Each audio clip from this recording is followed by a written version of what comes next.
Muito bem. Bom, intolerância alimentar não é dispepsia, né? A pessoa come, sente empachamento, não é isso que a gente quer dizer. Intolerância alimentar, especificamente, quais os alimentos que provocam a chamada intolerância alimentar. Então, nós vamos falar aqui dos mais comuns, né? Bom, a primeira coisa é essa questão de discernir o que é alergia alimentar, a hipersensibilidade e a própria intolerância, tá? São três coisas que são próximas, mas têm suas distinções, tá? Basicamente, são reações a diversos alimentos. Essas reações a diversos alimentos, elas podem ser tóxicas, como uma infecção intestinal, uma infecção por Escherichia coli, ou uma parasitose, né, uma salmonela, ou não tóxica, que é o que nós vamos falar aqui hoje. Quando ela é não tóxica, não patogênica, né, não tem um micro-organismo provocando a reação adversa, ela pode ser imunomediada, está relacionado à imunidade da pessoa, ou pode ser não imunomediada. Quando é imunomediada, trata-se de alergia alimentar, que se divide em dois tipos, não IgE e IgE mediada. Quando ela não é uma intolerância alimentar, uma reação adversa a alimento não tóxica e não imunomediada, sem relação com a imunidade, é a chamada intolerância alimentar, tá? Por exemplo, tem relação com a enzima, alguns medicamentos que tem, por exemplo, medicamentos cápsula que tem lactose e outras indefinidas. Mas o que chama atenção hoje aqui para a gente é essa aqui, a que nós vamos falar. Reação adversa a alimento, não tóxica, não imunomediada. É chamada intolerância alimentar. Basicamente, o que nós vamos falar é da enzimática. A farmacológica, por exemplo, tem cápsula que tem lactose na formação da cápsula e a pessoa pode ter uma intolerância alimentar quando usa algumas cápsulas que têm lactose na sua composição. Isso é um quadro muito brando que não chama muita atenção, não, porque a quantidade é muito pequena. Então, o que chama atenção hoje, que nós vamos falar basicamente, é a reação adversa a alimento, não tóxica, tá? Não imunomediada, sem relação com a alergia alimentar, a chamada intolerância alimentar. Ok? Esse quadro aqui, ele é um clássico para discernir entre os três, muito usado em qualquer país, tá certo? Pode parecer um pouco confuso, mas é um clássico que, se analisar com calma, a gente lê com calma, vocês vão entender exatamente as diferenças entre intolerância alimentar, a hipersensibilidade alimentar, aparece muito com intolerância, e alergia alimentar, que já é um pouco mais diferente das duas, intolerância e hipersensibilidade. Então, vamos lá, acompanhe comigo. A intolerância alimentar, ela é não imunológica, tá? Não tem relação nenhuma com a parte imunológica. Existe uma incapacidade de digerir algumas substâncias, a lactose, a frutose, a rafinose, que são as três que nós vamos falar mais hoje, tá? Então, incapacidade de digerir alguma substância desse alimento. Os sintomas se destacam distensão abdominal, inchaço da barriga, gases, né, flatulência e, às vezes, diarreia. Os testes cutâneos são negativos e o teste do hidrogênio respirado, que é o teste respiratório, que eu vou mostrar para vocês hoje, ele é positivo. Então, essas são as características básicas da intolerância alimentar, que ajuda a discernir da hipersensibilidade e ajuda a discernir da alergia alimentar. Muito bem. E a hipersensibilidade alimentar? Bom, tem relações com mecanismos imunológicos tipo 3, mediada por IgG, ou retardado tipo 4, ou seja, são mecanismos imunológicos pobres, né? Quando a gente fala de IgG, isso aí é quase que memória da imunidade, sem muita importância, tá? É uma reação não tóxica, tem nada a ver com o quadro infeccioso. Os sintomas são tardios, a pessoa come e vai ter reação 1 ou 2 horas depois.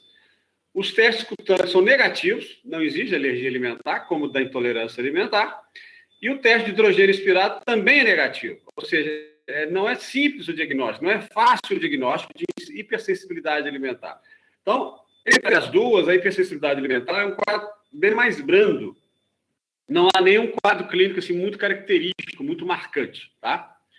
E alergia alimentar? Alergia alimentar já são mecanismos imunológicos de alergia mesmo, que é do tipo IgE, tá? uma pequena quantidade já pode desencadear uma resposta importante, tá? Ela é não tóxica e os sintomas são imediatos. Questão de 15, 20 minutos depois, pode dar crise de asma, coceira, dermatite atópica. É um quadro que às vezes tem de ir para o hospital, tá? Camarão, a proteína do leite no recém-nascido, tá certo? Alguns frutos do mar, enfim. Os testes cutâneos são positivos, olha só, aqui é negativo, na hipersensibilidade, na intolerância também é negativo. Os testes cutâneos são positivos, isso aqui quem faz são os alergistas, né, os alergologistas, e o exame de sangue, o IgE, pode ser positivo ou pode ser negativo, tá? Então, o IgE pode ser específico para trigo, carne de porco, aí você faz direcionado para aquele alimento que você desconfia. Esses exames, eles têm uma sensibilidade que não é muito alta, o exame de sangue. Então, o paciente pode ter uma alergia à carne de porco e o exame cutâneo ser positivo, o exame de IgE ser negativo, tá? Mas o cutâneo confirma. Então, os exames de IgE alimentares, eles não são com sensibilidade alta, diferente do teste cutâneo, tá? Então, essas são as três principais diferenças entre a intolerância, a hipersensibilidade e a alergia alimentar. Eu nem vou falar aqui de exame de IgG para intolerância alimentar, eu estou falando aqui de alergia alimentar. Eu estou falando de IgE, tá aqui, ó, IgE. Então, aqueles laboratórios que propagam, faça um exame que avalia 200 alimentos que você tem alergia. Isso é propaganda enganosa, né? A Sociedade Brasileira de Alergologia e a Sociedade Brasileira de Patologia Clínica já comprovou que esses exames, isso aí custa R$ 1.500, R$ 2.000, a pessoa faz esse exame, aí, olha, eu fiz lá teste para 200 alimentos e descobri que eu tenho 42 alergias alimentares. Então, a pessoa corta da sua dieta 42 alimentos, porque, segundo ela, deu positivo. O que é esse positivo para esse exame de 200 alimentos? É o IgG. Então, se em 2008 ela comeu camarão, teve uma dispepsia, teve uma sensibilidade, esse exame vem positivo, 13 anos depois, e depois disso ela já comeu camarão várias vezes, não sentiu nada. Isso não é alergia alimentar. Isso é uma sensibilidade, fica na memória do IgG. Tá? IgG é memória. Tá? Então, se a pessoa comeu carne de porco em 2014 e teve uma dispepsia, uma intolerância naquele dia, fica na memória o IgG para carne de porco. Aí ela faz o exame 7 anos depois, vê reagente, eu não posso comer carne de porco. Não, não é isso. Então, esse exame aí de alergia alimentar, faça o teste para verifique se você tem alergia entre 200 testes, 200 alimentos possíveis. Esse exame é enganoso, tá? Não sei se o Rômulo falou isso no curso dele, mas o Rômulo é um crítico desse exame e os alergologistas também são, tá? É muito propagado em alguns laboratórios e custa caro. Então, é uma forma mercantilista de enganar a pessoa.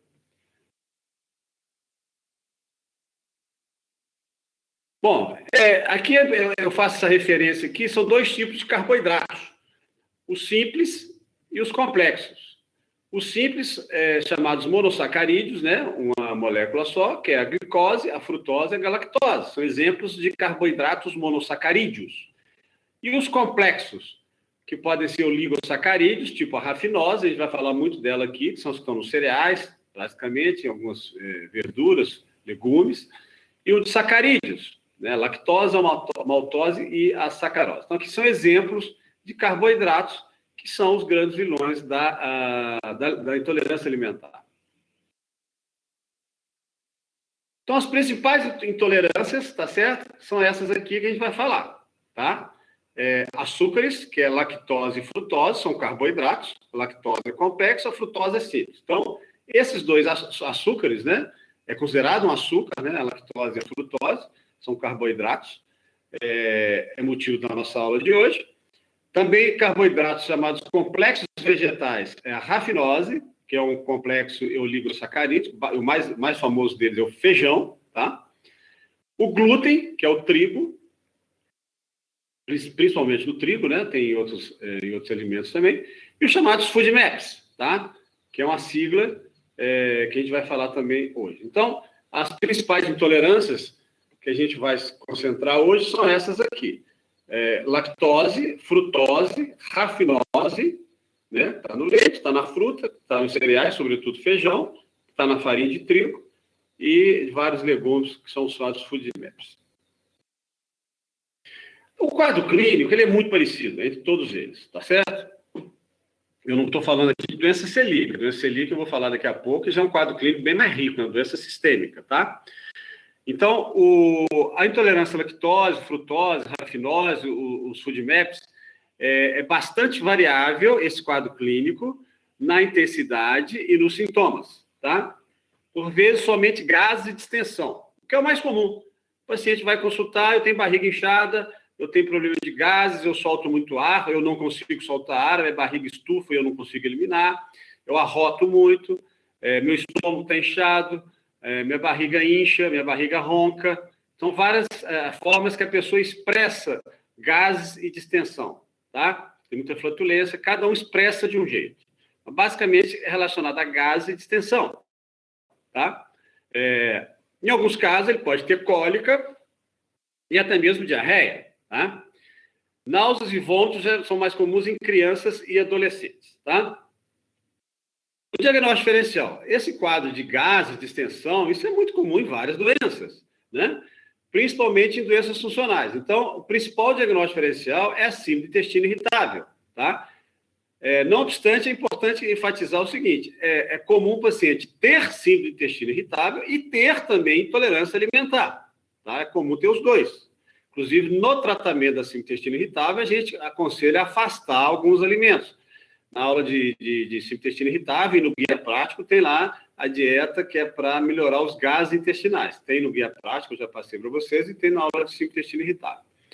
Outro diagnóstico diferencial importante, que é o supercrescimento bacteriano intestinal, que tem muito a ver com, sobretudo, com intolerância à lactose, tá? Excesso de bactérias que crescem no intestino. Tanto quem tem intolerância à lactose, como nos diabéticos, tem muita bactéria que dá no intestino, e o quadro clínico é esse aí, gases e distensão, tá?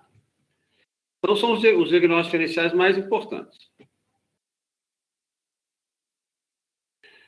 Aqui isso também é um clássico, né? Como é que esse paciente vai distender, a barriga incha, né? Com a intolerância alimentar.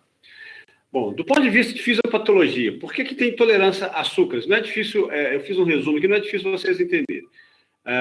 Lactose, sacarose e maltose são fracionados por enzimas, respectivamente, a lactase, a sacarase e a maltase. Essas enzimas estão aonde? Na mucosa do intestino delgado. Essas enzimas elas clivam em açúcares simples, em glicose, que são absorvidos pela parede intestinal. Tudo bem, aí a pessoa, isso é fisiológico. Porém, se ela não tem essas enzimas, se ela não tem, por exemplo, toma leite, não tem lactase, o intestino não produz a enzima da lactase, tá? Esse leite, né, que é um carboidrato, ele vai ficar no intestino delgado, tá? Ele não vai ser clivado, não vai ser absorvido, não vai para o sangue, porque não tem lactase para puxar para dentro do sangue a lactose, e vai aumentar, então, a osmolaridade da luz, tá? Leva a quantidade de secreção de água exagerada, causa fermentação de bactérias, essa fermentação de bactérias vai provocar os sintomas. E as bactérias crescem lá dentro, produzem hidrogênio, distendendo e provocando sintomas. Então, na ausência da enzima, tomou lactose, tem lactase, a lactase absorve a lactose do intestino, da luz intestinal, para dentro do sangue.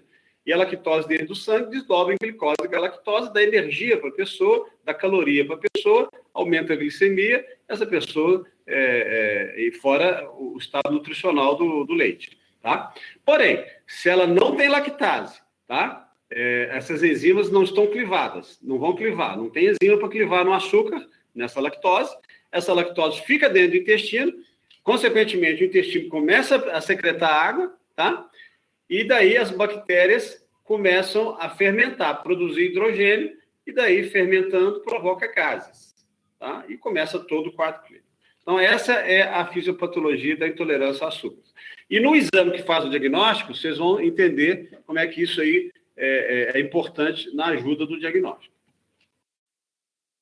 Então, essas são intolerâncias a açúcares das mais conhecidas, porém, o que nos interessa, que é detectável no dia a dia, que são importantes no quadro clínico do dia a dia, é a lactose e a frutose. Muito bem, vamos falar da intolerância à lactose, tá?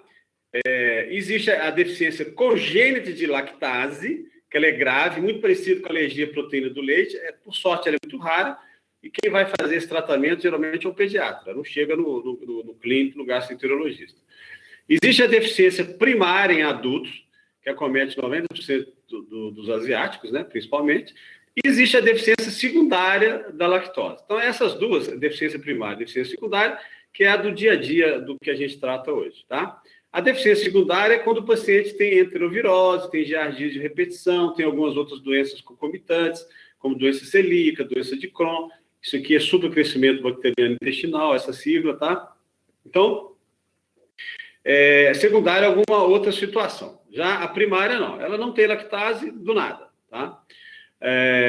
E é importante também o papel da microbiota, tá? Tanto é que a gente deve repor lactobacilos, né? Lactobacilos na intolerância à lactose.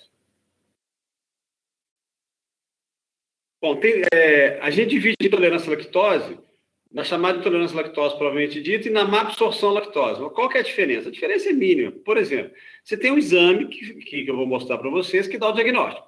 Se esse exame é positivo e durante a realização do exame a pessoa tem sintoma de intolerância à lactose, tem distensão, tem gases, então, se estão presentes os sintomas durante o teste, confirma a chamada intolerância à lactose.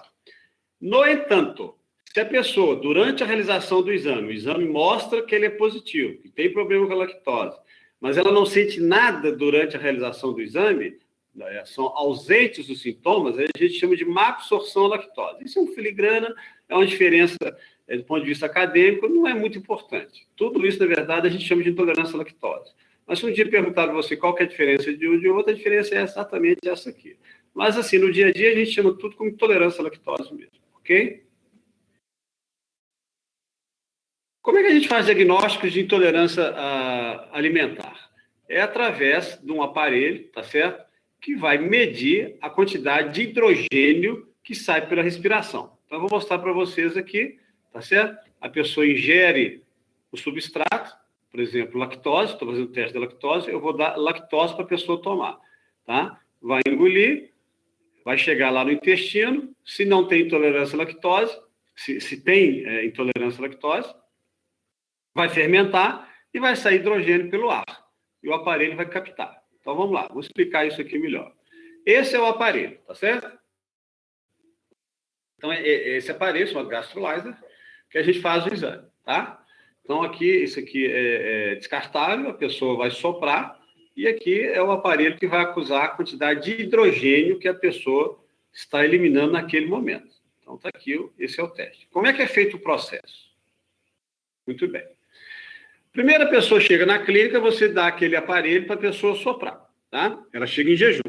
Então, ela vai soprar e vai mostrar naquele momento, tá? Nesse visor aqui, a quantidade de hidrogênio que ela está em jejum. Então, por exemplo, deu 2, tá? Vou dar um exemplo. Deu 2 partes por milhões. Muito bem. Então, ela mediu 2 em jejum. Em seguida, você vai dar a lactose para o paciente. Geralmente é 25 gramas. Alguns laboratórios dão 50 gramas. Laboratório não, clínicas, né? Lá na nossa clínica a gente faz isso. Esse exame não é feito em laboratório de análise clínica. Então, você, por exemplo, a gente dá lá 25 gramas de lactose, né, que é um líquido, que contém 25 gramas, misturado em 250 ml de água, a pessoa toma aquilo, tá? Muito bem. Depois de 30 em 30 minutos, eu vou medir, tá? Ela vai soprar aquele aparelho e eu vou analisar a quantidade de hidrogênio que ela está eliminando. Então, acompanhe comigo aqui. Depois de meia hora, o que ela tomou está no estômago. O estômago não produz hidrogênio. Então, o que eu vou mandar ela medir? Tá? Ainda está no estômago, vai vir 2, 3, 4, né? A quantidade de hidrogênio é a mesma, praticamente a mesma que estava em jejum, tá? Não tem muita alteração. Muito bem. Com uma hora eu meço de novo, tá? Aí já está no duodeno, tá certo? E o que eu tenho de esperar? Para o exame ser negativo, tá? Para o exame ser negativo, não pode aumentar mais de 20 do basal. Se o basal foi 2, esse paciente não tem intolerância à lactose se der menos de 22. Muito bem. Então, eu mexo com uma hora depois que ela tomou o líquido, está lá no duodeno, deu 6. Beleza. Está descendo ainda. Com uma hora e meia, já está no jejum. Já está no intestino delgado. Tá? Se der 7, por exemplo, aumentou só 5. Eu estou esperando que aumentar 20 para o exame dar positivo. Se com uma hora e meia, então, depois que ela tomou, ela soprou o aparelho e aumentou para 7, significa que ela tem um exame normal. Não produziu hidrogênio, tá certo? quando a lactose chegou no intestino delgado. Tá? Ou seja, dentro do intestino delgado, ela tinha lactase, essa lactase fez a clivagem, pegou a lactose que o paciente tomou e jogou para dentro do sangue. Consequentemente, não sobrou lactose no intestino, as bactérias continuaram dormindo, não fermentaram, não produziram hidrogênio, o hidrogênio não apareceu no aparelho. Então, ela tinha, antes de tomar a lactose, 2, depois tinha 7, deu normal esse exame, tá? Então, ele é positivo quando é mais de 20 acima do basal. Então, se fosse 22, aí seria positivo. Então, vamos ver isso aqui. Vamos ver esse gráfico aqui para vocês entenderem. Olha só. Então, a paciente chega na clínica e, antes de dar o leite, a lactose, eu meço com o aparelho. Então, vamos supor, nesse caso aqui, deu 5 basal. Aí, eu ofereci o leite e vou fazendo a leitura, tá? Sobretudo com 1h30, que na hora que o líquido chega no jejum, que é a mais importante. Nesse caso aqui, olha só, em jejum deu 5, 1h30 depois deu 10. Significa, eu vou fazendo medida, não aumentou de forma significativa. Então, por quê? Porque houve absorção de toda essa lactose no intestino delgado. O que tinha no intestino delgado? Lactase. É um paciente normal. Ela clivou com esse carboidrato, que é a lactose, e levou para dentro do sangue. E não sobrou lactose no intestino, as bactérias continuaram dormindo, não fermentaram a lactose, não produziram hidrogênio, tá? Muito bem, agora olha de cá esse exame, um exame positivo. O paciente chegou na clínica, você mediu basal. Então, soprou aquele aparelho, né? Aquele aparelho que vocês viram na foto, mostrou tipo 4. Aí você ofereceu a lactose, foi medindo, quando chegou no intestino delgado, 1h30 depois, olha só para quanto foi. Foi para quase 30. E por que produziu hidrogênio nesse momento? Porque na hora que tinha de absorver a lactose, não tinha lactase. Esse intestino não tem lactase, tá? Tem deficiência de lactase. Consequentemente, as bactérias acordaram, começaram a fermentar hidrogênio. E o hidrogênio apareceu no aparelho que a pessoa sopra. Então, deu 30, 40, ó, chegou até 40. Produziu muito hidrogênio. Então, o teste de hidrogênio expirado foi positivo. E como o basal é 4, passa a ser positivo quando é mais 20. Então, teria que ter dado 24 para dar positivo, que deu com sobra, deu quase 40. Entenderam essas diferenças aqui? Entenderam, gente? Alguém quer que eu explique de novo? Muito bem, então vamos seguir aqui. Então, o teste é positivo, intolerância à lactose, quando deu positivo, igual esse exemplo que eu dei agora, e o paciente ainda tem sintoma durante o exame. Quando é má digestão, quando o exame é positivo, ele não sente nada. Isso é um filigrano, não é tão importante, não. O importante é dar tolerância à lactose. Outro diagnóstico de teste de tolerância à lactose é no exame de sangue. Esse é um exame muito falho, porque você mede a glicemia. Como é que é a medida de glicemia? Quando a pessoa toma leite, a lactose chega no intestino delgado, tá? Então, a lactase vai absorver a lactose e vai trazer de dentro da luz intestinal para dentro do sangue. Essa lactose no sangue, ela chega e se desdobra em glicose e galactose. Então, a lactose quebra e forma glicose e galactose. Ora, vai formar a glicemia, vai formar a glicose. Então, você espera o quê? Que a glicemia suba, tá? Então, a pessoa chega no laboratório de análise clínica, mede a glicemia em jejum, 80, tá? Aí você dá lactose para ela. Aí você vai medir depois, se subir mais de 20 no exame de sangue, tá? Vai para 100, significa que houve boa absorção da lactose e subiu a glicose, tá? Se não subir nada, é porque não houve absorção dessa lactose, não tinha lactase. Só que esse exame é muito falho, tá? Ele tem muito falso positivo, tá? Então, ele dá intolerância à lactose, quando na verdade não tem. O que a gente usa, na verdade, esse exame é para um rastreamento. Caso ele venha positivo, eu vou checar, eu vou conferir se de fato é positivo, se ela tem intolerância à lactose. Aí eu peço o teste do hidrogênio expirado. Por que eu não peço de cara o teste do hidrogênio expirado? Porque é um exame mais caro, nem plano de saúde dá, e tem poucos lugares que fazem. Em Barbacena só faz no lugar. O exame de sangue é mais simples. Então, o exame de sangue deu positivo, você não crava logo, tem intolerância à lactose. Aí eu vou raciocinar se a clínica é condizente e se a pessoa tem acesso, tem condições de fazer o teste respiratório para confirmar isso. É muito comum o sangue dar positivo, esse exame aí que está no quadro, e vai fazer o respiratório do hidrogênio, que eu já expliquei, e ele vem negativo, tá? Intolerância à frutose. Olha só, gente, tem frutas que provocam gases, provocam distensão, tá certo? Então, a intolerância à frutose, ou uma absorção frutose, é uma condição benigna que ocorre quando uma quantidade de frutose ingerida ultrapassa a capacidade de metabolização e absorção do intestino. Então, não é só, veja bem, a pessoa tem intolerância à manga.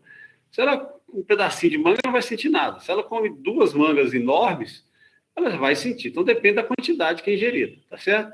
E olha só, a prevalência é de 50% de indivíduos adultos normais, tá? Porém, como eu falei, depende da quantidade, tá certo?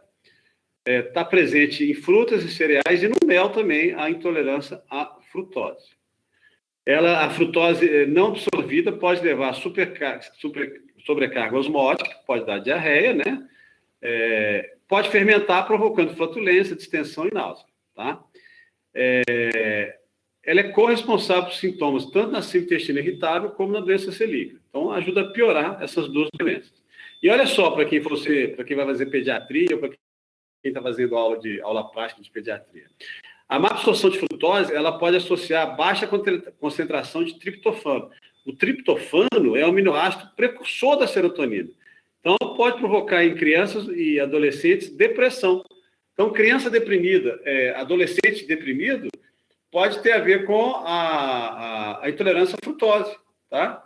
Então, em vez de entupir com antidepressivo, você tenta primeiro afastar algumas frutas e, consequentemente, a concentração de serotonina vai melhorar, tá? Então, chama atenção aí para os futuros pediatras. O teste de tolerância à frutose é igual ao da lactose. Em vez da pessoa tomar a lactose, ela usa um extrato, um líquido de frutose. Então, o exame normal é a mesma lógica, eu vou repetir aqui, para quem não entendeu a primeira explicação. A pessoa chega na clínica, sopra aquele aparelho, então está lá produzindo 3 de hidrogênio. Então, já sei que vai ser positivo, mais 20, se der acima de 23. Uma meia hora, 1 hora e meia, eu vou medindo. O que vai acontecendo? Não sobe nada. Por quê? Toda a frutose que a pessoa ingeriu, chega lá no intestino, está sendo absorvido, tá? Está indo para o sangue. Porém, no exame positivo, olha só, chegou na clínica, medi lá, deu 6, então vai ser positivo se der acima de 26, e com 1 hora e meia já começa a subir, com 2 horas já está 40. Olha só, com 150 minutos já está acima de 60. Ou seja, produziu muito hidrogênio. Quem produziu hidrogênio? As bactérias que fermentaram. E por que elas fermentaram? Porque a frutose continuou no intestino. Ela não entrou no sangue, não tem capacidade de ingerir, de absorver essa frutose. Então, esse é um exame positivo, tá? O exame detectou isso no aparelho. Muito bem. Tolerância à rafinose, né? São complexos vegetais, tá certo? Não são açúcares. Olha só, um prato cheio de rafinose. Está aqui, ó. Tá certo? Couve-flor, repolho, feijão, milho, né? Então, vamos lá. São oligosacarídeos da família da rafinose, tá? Tá aqui, ó. Então, o ser humano, ele não possui a enzima alfa-galactosidase, tá? Então, dependendo da quantidade que é ingerida, isso vai fazer falta. Vai distender, vai dar gás. Ah, mas eu não quer dizer que eu não tenho alfa-galactosidase. Não, ninguém tem alfa-galactosidase. Só que não precisa da alfa-galactosidase para absorver a rafinose da alimentação. O problema é a quantidade. Então, eu uso feijão todo dia, uma concha. Eu não tenho alfa-galactosidase. Mas aquela quantidade de feijão que eu estou ingerindo, eu não preciso de alfa-galactosidase. Ela não vai me provocar distensão. Porém, a feijoada, que você come aquele pratarrão de feijão, aí sim, a quantidade de rafinose é absurda, aí essa alfa-galactosidase que você não tem vai fazer falta, e essa quantidade grande de feijão vai distender, vai dar gás, a pessoa vai soltar pum. Aqueles que adoram comer muita salada, com muitos cereais, geralmente eles têm distensão de gases, porque é uma quantidade maior do que o organismo suporta, tá? Ah, mas eu não estou produzindo. Não, ninguém tem alfa-galactosidase, não é só você quem está distendendo que não tem, não. Só que aqueles que comem menos, não faz falta essa ausência da galactosidase. Os que comem mais rafinose, faz falta, tá? Então, geralmente são gases de extensão devido à eliminação de mercaptano. Raramente dá diarreia. E é um diagnóstico clínico, não tem exame que detecta a intolerância à rafinose, tá? Eles estão presentes nos feijão, nos cereais e nos vegetais. Então, são os comedores de salada, os comedores de feijão que incham, que solta pum. Bom, intolerância a glúten. Aqui é muito importante a gente fazer esse discernimento aqui, ó. São duas coisas diferentes, gente. Isso é muito importante. Doença celíaca é uma coisa, sensibilidade ao glúten não celíaco é outra, tá? Então, agora tudo o glúten que faz mal, virou moda, essa doença aumentou. Não é que a doença aumentou muito, a doença celíaca continua do mesmo jeito, ela está mais fácil fazer o diagnóstico. Mas a sensibilidade ao glúten não celíaco, ela é muito comum, né? E já vou antecipar desde já. Se a pessoa quer emagrecer, corta o glúten. Se tem um carboidrato que engorda, é o glúten, né? Então, vamos lá. Doença celíaca é a doença com provas diagnósticas claras. Você consegue fazer o diagnóstico de forma clara. Sintomas digestivos e sistêmicos, tá? Não é só digestivo. E é uma doença autoimune. Já a sensibilidade ao glúten não celíaco, provas diagnósticas não são claras. Os sintomas são apenas digestivos, basicamente gases, distensão, e não tem relação nenhuma com a autoimunidade. Então, essas são as duas diferenças básicas de doença celíaca para sensibilidade ao glúten não celíaco. Ok? A doença celíaca é uma enteropatia autoimune mediada por intolerância ao glúten. O glúten, o que é o glúten? É uma proteína que está constante no trigo, no centeio, na cevada e na aveia. Aí eu cortei a farinha de trigo, cortei pão, cortei macarrão, cortei biscoito e continuo estendendo. Está tomando cerveja? Estou. Cerveja é cevada, tá? A pessoa, não, eu não estou tomando cerveja. Não, então tá. E café, você toma muito? Tomo. Mas café não tem glúten, doutor. Ah, não tem glúten em café. Qual café que você usa? Ah, o tal. Eu geralmente não sei marca de café. Esse café é seu dos mais baratos ou dos mais caros? Não, é mais barato. Eu vou lá, está muito caro o café, eu compro mais barato. É por isso que ele é barato. Porque o fabricante de café, não são todos, para deixar o café barato, mistura cevada no café. Tá? Então a pessoa acha que está isenta do glúten e não está isenta. Aquele café barato que ela está comprando tem glúten e continua fazendo mal na pessoa que não pode comer o glúten. Por isso que eu sugiro aqueles que têm sensibilidade ao glúten não celíaco, principalmente a quem é celíaco, a comprar o café mais caro. Que eu sei que é café puro, não tem cevada. Claro que não são todos os fabricantes que fazem isso. Mas cuidado com os cafés muito baratos. Tá? Então, é enteropatia autoimune mediada por intolerância ao glúten, né, que está no trigo, está no centeio, na cevada e na aveia. Com lesão de mucosa em pacientes geneticamente susceptíveis, né? Já nasce aquela tendência que vai ter doença celíaca.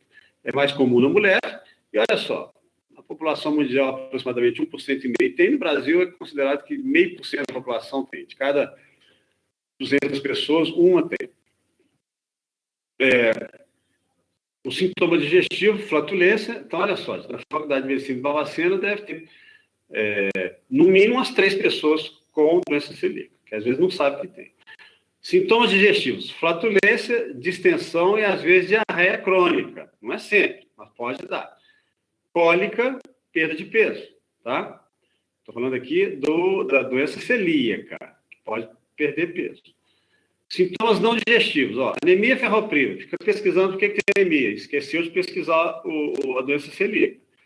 Pessoa sempre cansada. Osteopenia em jovem, não faz sentido a pessoa jovem ter osteopenia, tem de investigar a doença celíaca. Alguns casos de constipação, enxaqueca. A enxaqueca não tem exame para detectar. Peraí, você viu o glúten?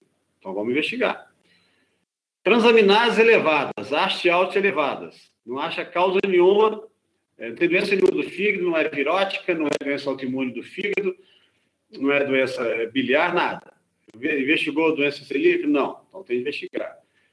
Aqui, ó, dermatite epertiforme. Esse paciente ele vai procurar o dermatologista. O bom dermatologista, ele, diante de uma dermatite que ele vê que ela é epertiforme, que é um tipo bem clássico, e o dermatologista consegue ver isso com clareza, ele mesmo tem que investigar o glúten, ou então encaminhar para o gastro investigar, tá? A mulher que não engravida, tá? O bom obstetra faz investigação de doença celíaca. O aborto, a primeira gravidez com aborto, isso é muito comum, aproximadamente 20% das mulheres perdem na primeira gravidez, isso é considerado quase que fisiológico. Porém, se na segunda aborto, já tem de investigar. Ou até você já pode investigar no primeiro, né? Que às vezes você vai confirmar que é fisiológico, não acha causa nenhuma. Mas começou a ter 2, 3 abortos, tem por obrigação de investigar a doença celíaca, tá? Jovem com diabetes, tá? Tem de investigar se a doença ele vai ser diabético, não vai curar a diabetes, mas controla melhor a diabetes, a glicemia, se ele afastar o glúten, claro, se confirmado que tem doença celíaca. Então, a doença celíaca, vocês estão vendo aqui, é uma doença sistêmica que está presente em várias situações e muitas vezes é esquecida a sua investigação, tá? Muito bem.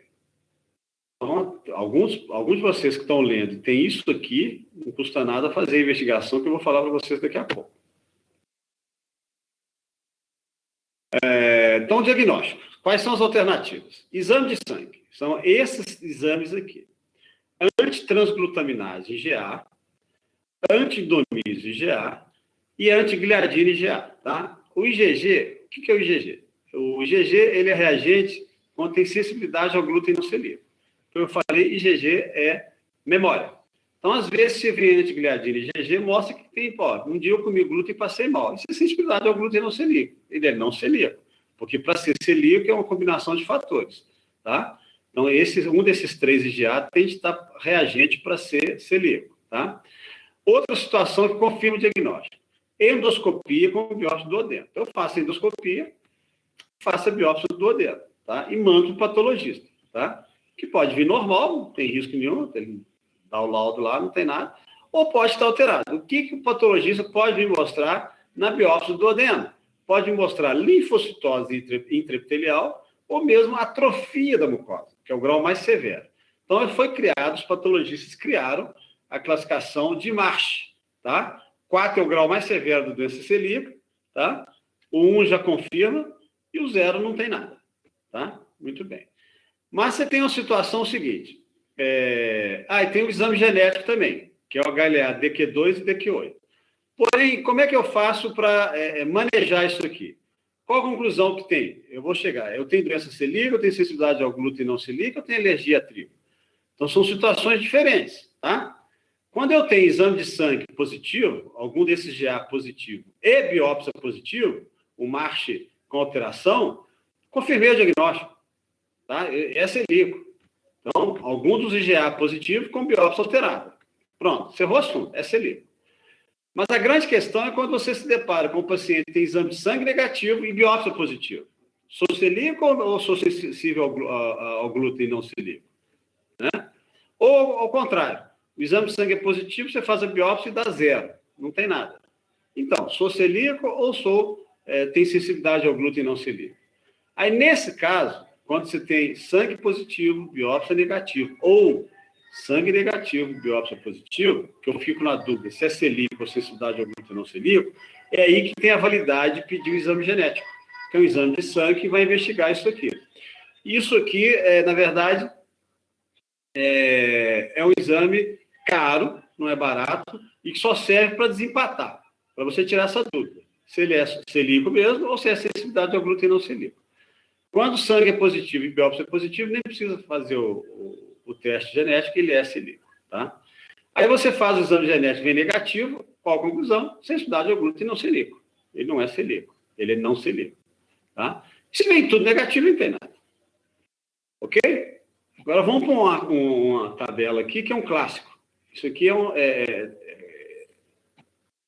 é aceito no mundo inteiro. Deixa eu aumentar aqui para mim. Está aqui, ó. Vamos ler aqui, está aqui traduzido. O espectro de estudos relacionados ao glúten inclui doença celíaca, alergia ao trigo e sensibilidade ao glúten não celíaco, tá? No curso de alergologia, vocês devem ter alergia ao trigo, aula disso. Nas 3 condições, os sintomas melhoram com a retirada do glúten, tá? Ele não tem remédio. Então, vamos lá. Quando você investiga sorologia celíaca, sobretudo o endomísio e o antitransglutaminase, que está na tela anterior, quando ele é positivo, ocorre isso aqui, ó, na doença celíaca. Quando ele é negativo, isso acontece na alergia ao trigo e na sensibilidade ao glúten não celíaco. Então, se o exame de sangue é positivo, me induz a achar que é doença celíaca. Quando eu faço biópsia e tem atrofia, é doença celíaca. Quando é normal, alergia ao trigo. E normal ou apenas uma linfocitose pode ser sensibilidade ao glúten. Já o exame de cutâneo, o IgE, ele só é positivo na alergia ao trigo. Então, você pega aqui essa coluna. Vamos pegar a coluna da doença celíaca. O que eu preciso? Tá? Eu preciso de exame de sangue positivo, eu preciso de biópsia positivo e o teste de alergia, o teste cutâneo, que seja negativo. O que eu preciso para diagnóstico de alergia ao trigo? Sorologia para glúten negativo, biópsia negativo e teste cutâneo ou IgE positivo. E o que eu preciso para sensibilidade ao glúten não celíaco? O teste, a sorologia celíaca geralmente é negativo, e aqui na biópsia pode ter uma linfocitose. Então, isso me induz a achar que é sensibilidade ao glúten. Evidentemente que o teste de alergia é negativo. Tá? A doença celíaca apresenta sorologia celíaca positiva e atrofia das velocidades. Na alergia ao trigo, a presença de positividade da sorologia para IgE ou teste cutâneo para trigo positivo. Então, são situações que o alergista maneja. E na sensibilidade ao glúten não celíaco, a sorologia é negativa, exceto no antigliadina IgG, que é aquele que mostra que teve uma sensibilidade um dia, a pessoa teve uma reação ao glúten. Tá? E o teste é negativo para alergia e a biópsia, no máximo, tem uma linfocitose. Então, na verdade, a forma mais difícil de diagnosticar é o quadro mais simples, mais brando, que é a sensibilidade ao glúten não celíaco.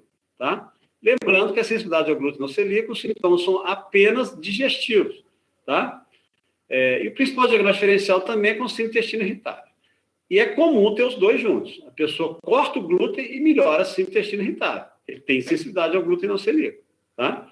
Não tem sintoma alérgico, do tipo inchar o lábio, coçar, começar com broncoespasmo, e nem manifestações sistêmicas igual da doença celíaca, dermatite herpetiforme, emagrecimento, aborto, infertilidade, como eu falei na tela anterior.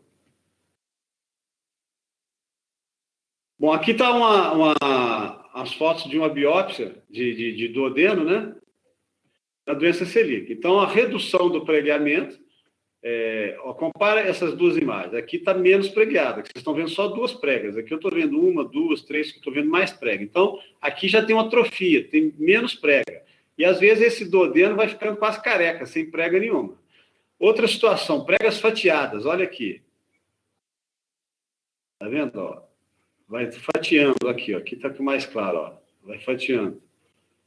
Isso aqui geralmente é lisinho, não tem essas interrupções, essas soluções de continuidade. Então, nessas situações, eu devo desconfiar que pode ter uma doença celíaca e eu, como endoscopia, sou obrigado a biopsiar isso aqui e pedir para o patologista conferir se tem linfocitose, tem atrofia. Aqui é a mesma coisa, eu estou vendo que tem pouca prega, está quase careca esse duodeno, então eu sou obrigado a biopsiar, tá? Aqui é uma magnificação de imagem, né, que alguns aparelhos de endoscopia permitem isso, né, e a gente vê com clareza a redução, uma atrofia na própria aparelho de endoscopia, aparelhos mais modernos, a gente consegue ver uma atrofia desse duodeno, tá certo? Aqui a gente jogou corante, tá? Enfim, então tem todos os mecanismos durante a endoscopia que você desconfia e faz a biópsia. E o patologista vai classificar 0, 1, 2, 3, 4. 4 é o grau mais severo e 0 é normal. Não tem nada. O que é a dieta restrita de FoodMaps? Então, nós já falamos de lactose, falamos de rafinose, frutose e do glúten.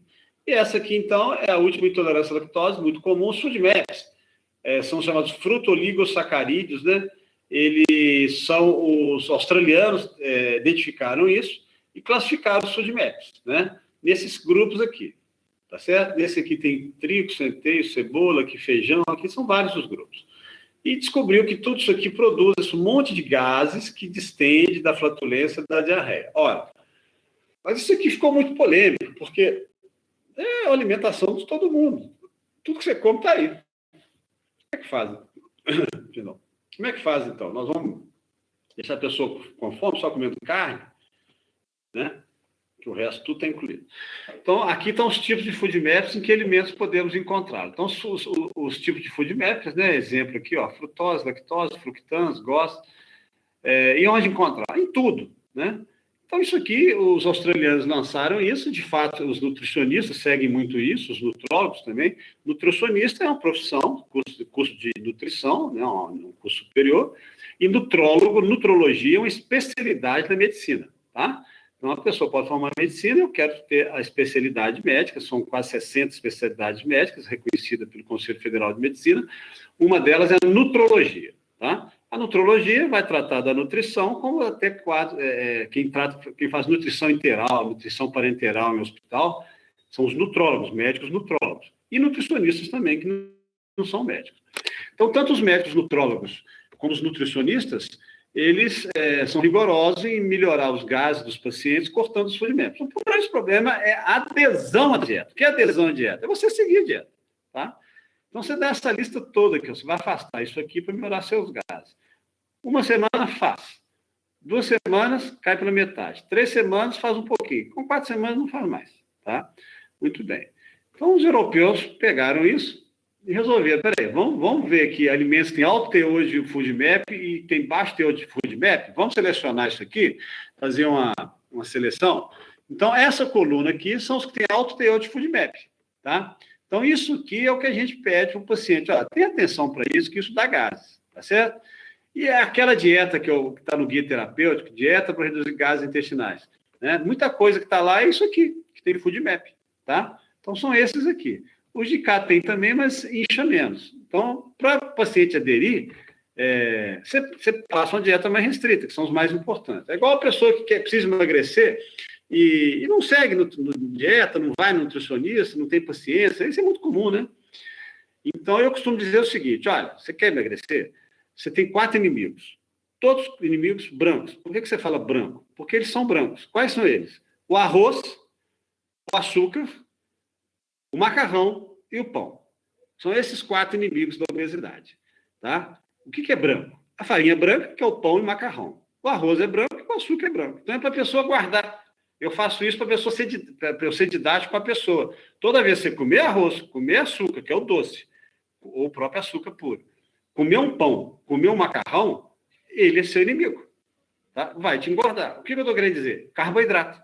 São os carboidratos mais comuns do dia a dia e são os que mais engordam. Então, é uma forma, assim, em 4 palavras, você explicar para a pessoa, aquela pessoa que tem dificuldade de seguir dieta. Põe na sua cabeça, esses 4 são os seus inimigos. Tá? E para a pessoa guardar quais são os inimigos, são chamados 4 brancos. Quando ela olha, ela vai lembrar. A farinha branca, pão e macarrão, o arroz e o açúcar. Entendeu? Muito bem. Então, da mesma forma, os FODMAP você tem que ser mais restrito para a pessoa aderir. Mesmo assim, não adere muito tempo, não. Tá? Mas são alimentos que dão gases. Tá? Então, vamos tratar da intolerância alimentar? O tratamento de intolerância à lactose. Você vai avaliar o consumo e a quantidade de derivados que ocasionam sintomas. É comum a pessoa cortei o leite. Não estou usando mais leite, eu tive o diagnóstico lá de intolerância à lactose, já cortei o leite. Ou então passei por leite sem lactose. Ah, tá. E o queijo? Não, o queijo eu estou usando. A mussarela? Não, estou usando também. E o creme de leite? Não, estou usando também. Nem lembro que tem creme de leite. Tá? Toma sorvete? Toma. Então não adianta. Então é muito fácil a pessoa cortar o leite, mas os derivados a pessoa esquece. Então, o chocolate, o bolo, que tem leite. Bom, então restrição dos lácteos, o leite em pó é o pior deles, é o que tem mais lactose. Não, já cortei o leite, doutor. Só tomo leite em pó a partir de... Só estou tomando leite em pó e não melhorei nada. E já cortei o leite. É claro que não melhorou nada. O leite em pó mais tem lactose. Aí eu falei assim, não, cortei leite, estou usando só leite desnatado. Não adianta nada, não é gordura, é lactose. Então, às vezes, o paciente confunde. E substitui por leite derivado sem lactose. Tá? Mas a pessoa não gosta do leite sem lactose. Ah, eu não gostei, não. Então, o que você vai fazer? Você vai dar enzima de lactase, tá? Ou então a pessoa, eu só cortei o leite, o resto eu continuo usando. Então, tudo bem. Você cortou o leite, está usando leite sem lactose, não está usando leite. Então, toda vez que você comer, por exemplo, um estrogonofe, mas estrogonofe, doutor, estrogonofe tem creme de leite. Você tem de mastigar uma enzima de lactase. São várias marcas. Eu dou preferência para as mastigáveis.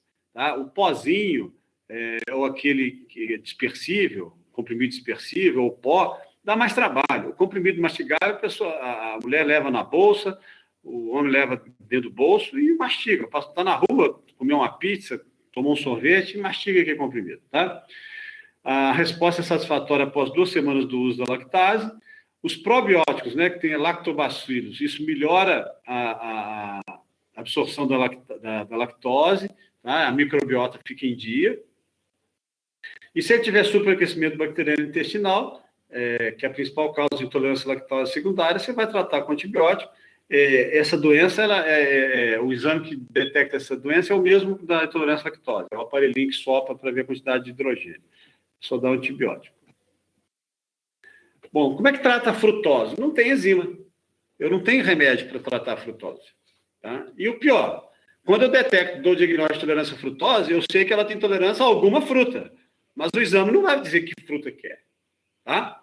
Então, é mais trabalhoso isso. Como é que você faz? Você para com todas as frutas, fica aí de 1 a 2 semanas sem usar fruta nenhuma. Depois pede o paciente para voltar a usar fruta por fruta. Então, durante 1 semana, você vai usar só manga. Ele usa a manga, aí você manda ele telefonar. Olha, não senti nada. A manga não me provocou nada. Então, você não tem intolerância à manga. Tá? Tudo bem. Então, você vai agora usar só a laranja. Aí ele chupa a laranja. Nossa, estou cheio de gás, estou cheio de distensão. Foi diferente da manga? Foi. Da manga eu não senti nada. Da laranja eu senti. Então, pronto. Um das frutoses que ele tem intolerância é da laranja. Já descobriu um. Agora, essa semana, você vai usar o abacate. Nossa, estou sentindo tudo. Então, tem intolerância ao abacate, que até não é comum. Agora, você vai usar só a maçã. Não estou sentindo nada. Então, a maçã não é. Então, você tem que testar. Semana por semana, usar só uma fruta e observar. É assim que faz, não tem jeito, tá? Então, você retira as frutas e observa. Outra coisa é fazer isso aqui também. Você vai retirando, deixa ele comendo 4, 5 frutas. Aí tira só a maçã e deixa as outras. Melhorei bem, então foi a maçã. Isso é mais confuso. Eu prefiro introduzir isso aqui, reintroduzir e observar o retorno dos sintomas para confirmação, tá? Frutas com baixo teor de frutose que pode ser usada. Lima, limão e abacate. Esses 3 aqui geralmente não dão problema. E se você for cortar a vitamina C, por exemplo, da lima e do limão, você tem de repor. A rafinose tem tratamento, olha que beleza. Não tem jeito de eu ter diagnóstico dela, não tem exame que detecta. Mas aquela pessoa que vai comer muitos cereais, muita salada, adora feijão, sobretudo é um comedor com tomate e feijão, né? Você tem essa enzima em pó, que é a alfa-galactosidase, o nome comercial chama Digelive. Você usa 1 ou 2 sachês nas refeições, principalmente aqui, ó. Esses aqui são os grandes, os que têm muita rafinose. Arroz, aveia, milho, brócolis, tal. Opa, tá faltando feijão aqui. Cadê o feijão? Devia estar o feijão aqui, eu não escrevi, me desculpem. O feijão tem muita rafinose, tá? Então, esses aqui produzem gás. Então, quem gosta de comer isso aqui em excesso, né? Na verdade, é feijão aqui, não é arroz. Você dá o Digelive, tá? E o glúten? O glúten não tem jeito. Você tem de evitar alimentos que contêm trigo, centeio, aveia e cevada. O que eu vou comer, então? Tudo tem trigo? Tá, então você vai comer aquilo que tem fubá, amido de milho, creme de arroz, polvilho, farinha de mandioca. Então você pode usar pão de queijo, pode usar biscoito de polvilho, né? Ou mesmo a massa sem glúten, pão sem glúten. Por que as padarias não gostam de fazer produtos sem glúten? Porque tem que ter um forno só para isso. Se você usar o mesmo forno, contamina, tá? Então, se você usar uma bandeja que você fez pão com glúten, pão sem glúten, não adianta. Você vai contaminar. Então, as padarias acham trabalhoso, oneroso ter um material só para fazer produtos sem glúten. Bebidas alcoólicas, evitar cerveja, uísque, vodka. Café pode ter cevado no seu preparo comercial. Intolerância, olha só, aqui resume bem. Tem exame para diagnóstico? Tem. Tem medicamento para intolerância à lactose? Tem. Tolerância à rafinose, eu consigo fazer o diagnóstico? Tem exame? Não tem. Mas tem medicamento. Alfa-galactosidase. Tolerância à frutose, eu tenho como fazer diagnóstico? Tem. É o mesmo teste da lactose, só que em vez de você usar o líquido da lactose antes do exame, você usa o líquido da frutose antes do exame. Mas não tem remédio. Eu tenho que descobrir que fruta que é. A intolerância ao glúten. Eu tenho exame para diagnóstico? Tem exame de sangue, tem a biópsia do duodeno e tem exame genético.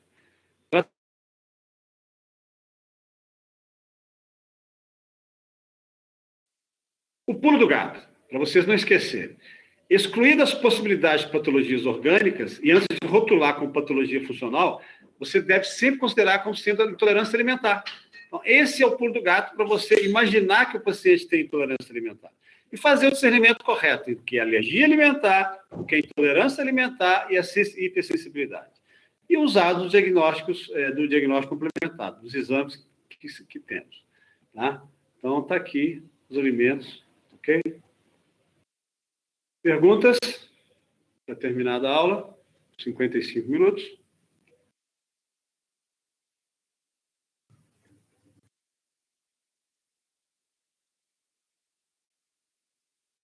Para a gravação.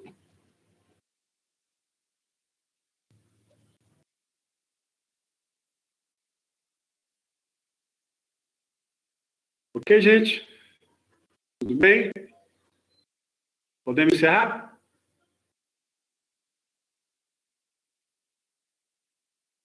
Muito bem. Então, bom feriado para vocês.